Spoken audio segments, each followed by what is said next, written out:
नमस्कार। आकाशवाणी जयपुर अजमेर से प्रस्तुत हैं प्रादेशिक समाचार।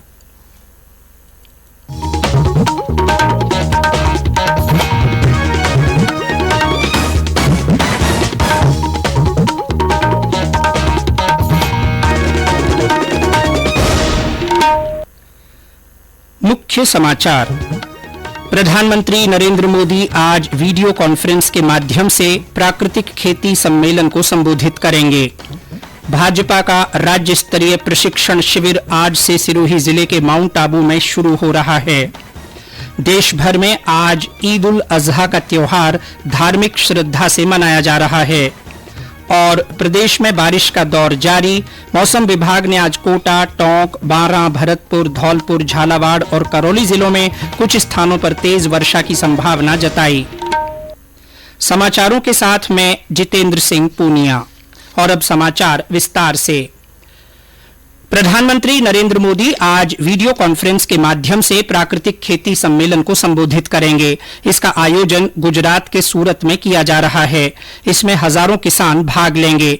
इसके अलावा वे अन्य सभी पक्ष उपस्थित रहेंगे जिन्होंने सूरत में प्राकृतिक खेती अपनाकर बड़ी सफलता हासिल की है। आजादी का अमृत महोत्सव के अंग के रूप में श्री मोदी ने इस वर्ष मार्च में गुजरात पंचायत महासम्मेलन को संबोधित करते हुए प्रत्येक गांव के कम से कम 75 किसानों का खेती के प्राकृतिक तरीके को अपनाने का आग्रह किया था। इस विजन से प्रभावित होकर सूरत जिले ने किसान समूहों, निर्वाचित प्रतिनिधियों, सहकारी संस्थाओं और बैंकों जैसे विभिन्न पक्षों और संस्थानों को प्राकृतिक खेती अपनाने के लिए किसानों को सहायता प्रदान करने के लिए प्रेरित किया था। केंद्रीय गृह मंत्री अमित शाह ने कल राज्यपाल कलराज मिश्र से राजभवन में मुलाकात की। इस दौरान राज्यपाल मिश्र ने श्री शाह को राजभवन परिसर में बन रहे संविधान पार्क और संविधान जागरूकता के लिए किए जा रहे कार्यों के बारे में जानकारी दी। उन्होंने कहा कि संविधान सर्वोच्च विधान है, इसके प्रति समर्पण भाव जरूरी है। उन्होंने नई पीढ़ी में संविधान के उद्देश्य और मूल कर्तव्यों की जागरूकता के लिए बनाए जा रहे विश्वविद्यालयों के संविधान पार्क की पहल को अनूठा बताते हुए कहा कि यह अन्य राज्यों के लिए भी प्रेरणा देने वाला कार्य है। श्री शाह ने राज्यपाल से मुलाकात के दौरान संविधान और सीमावर्ती क्षेत्रों में आंतरिक सुरक्षा पर भी विस्तार से चर्चा की। गौरतलब है कि श्री शाह ने कल जयपुर में आयोजित उत्तर क्षेत्रीय परिषद की 30वीं बैठक में शामिल हुए थे। सिरोही जिले के माउंट आबू में भाजपा का राज्य स्तरीय प्रशिक्षण शिविर आज से शुरू हो रहा है। 3 दिन तक चलने वाले इस शिविर में केंद्रीय मंत्री गजेंद्र सिंह शेखावत और प्रदेश अध्यक्ष डॉक्टर सतीश पूनिया सहित प्रमुख भाजपा नेता और पदाधिकारी शामिल होंगे। रक्षा मंत्रालय के संयुक्त सचिव दिनेश कुमार के नेतृत्व में केंद्रीय दल ने कल बाड़मेर जिले में विभिन्न स्थानों पर जल संरक्षण कार्यों का जायजा लिया। जल शक्ति मंत्रालय के कैच द रेन अभियान के तहत दौरे पर आए इस दल ने बारिश के पानी के संग्रहण, पेयजल और स्थानीय भौगोलिक परिस्थितियों के बारे में विस्तार से जानकारी ली। केंद्रीय दल ने जल शक्ति अभियान के तहत बाड़मेर जिले में किए जा रहे कार्यों की प्रगति की भी समीक्षा की। यह दल आज भी जिले के दौरे पर है। लोकसभा अध्यक्ष ओम बिरला ने कोटा के 3 दिवसीय दौरे के अंतिम दिन कल कैंप कार्यालय में 3 दिव्यांगों को ट्राई साइकिल भेंट की। इस अवसर पर श्री बिरला ने कहा कि दिव्यांग आत्मनिर्भर बनकर स्वाभिमान के साथ समाज में अपना स्थान बनाएं। इसके बाद लोकसभा अध्यक्ष दिल्ली लौट गए। ये समाचार आकाशवाणी जयपुर अजमेर से प्रसारित किए जा रहे हैं। इन समाचारों को आप हमारी वेबसाइट news.on.air.gov.in पर राजस्थानी में भी पढ़ सकते हैं। समाचारों के ऑडियो बुलेटिन भी वेबसाइट पर उपलब्ध हैं। वेबसाइट पर सोशल मीडिया अकाउंट के माध्यम से ताज़ा जानकारी प्राप्त कर सकते हैं। कंपटीशन की अगर आप कर रहे हैं तैयारी, तो उनके लिए ऑल इंडिया रेडियो पर हम लाए हैं अभ्यास, एक ऐसा कार्यक्रम जिसमें आप पूछेंगे सवाल व्हाट्सएप नंबर 9289094044 पर या फिर ईमेल करेंगे abhyas.airnews@gmail.com पर और हमारे विशेषज्ञ देंगे इसका जवाब। आपका अभ्यास हमारा प्रयास।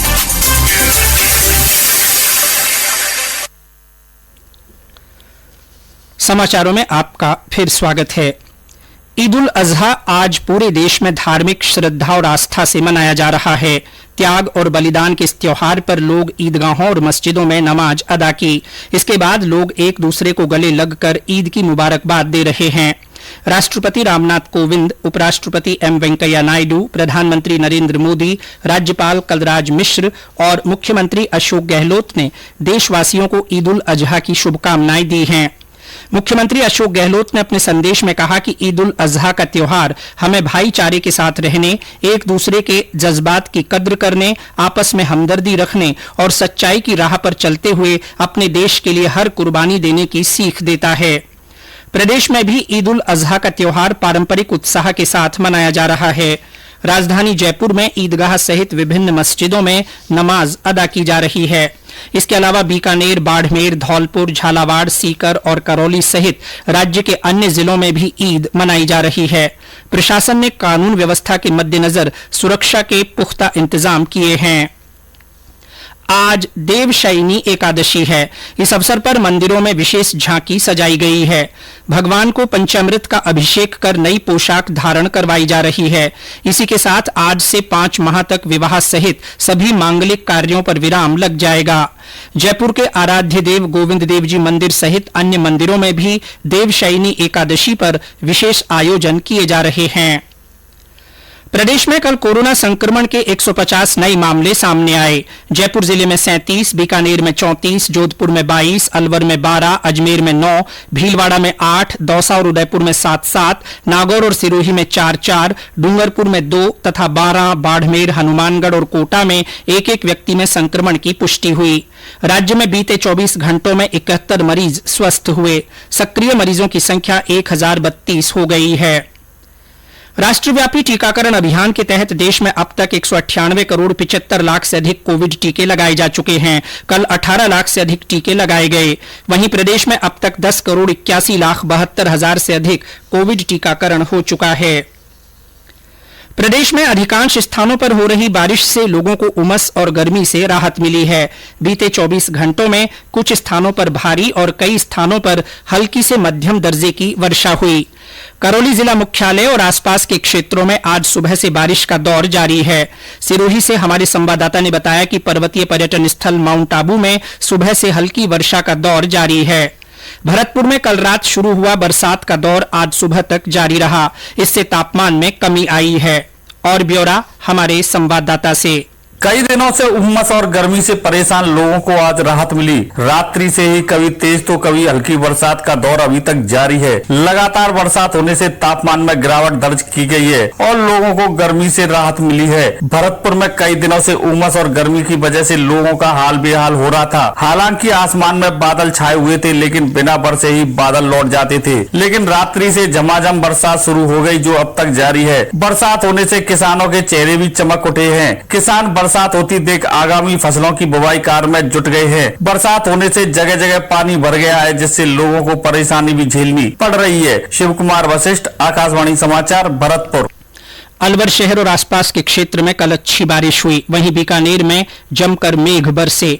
मौसम विभाग के अनुसार आज जयपुर, दौसा, अलवर, भरतपुर, धौलपुर, करौली, भीलवाड़ा, अजमेर, टोंक, कोटा, बूंदी, बारां, झालावाड़ जिलों तथा आसपास के क्षेत्रों में कुछ स्थानों पर बादल गरजने के साथ हल्की से मध्यम वर्षा होने की संभावना है। इस दौरान कोटा, टोंक, बारां, भरतपुर, धौलपुर, झालावाड़ और करौली जिलों में कहीं कहीं बिजली गिरने के साथ 1 या 2 स्थानों पर तेज वर्षा हो सकती है। और अंत में मुख्य समाचार एक बार फिर। प्रधानमंत्री नरेंद्र मोदी आज वीडियो कॉन्फ्रेंस के माध्यम से प्राकृतिक खेती सम्मेलन को संबोधित करेंगे। भाजपा का राज्य स्तरीय प्रशिक्षण शिविर आज से सिरोही जिले के माउंट आबू में शुरू हो रहा है। देश भर में आज ईद उल अजहा का त्योहार धार्मिक श्रद्धा से मनाया जा रहा है। और प्रदेश में बारिश का दौर जारी है। मौसम विभाग ने आज कोटा, टोंक, बारां, भरतपुर, धौलपुर, झालावाड़ और करौली जिलों में कुछ स्थानों पर तेज वर्षा की संभावना जताई है। इसी के साथ प्रादेशिक समाचार बुलेटिन समाप्त हुआ। नमस्कार।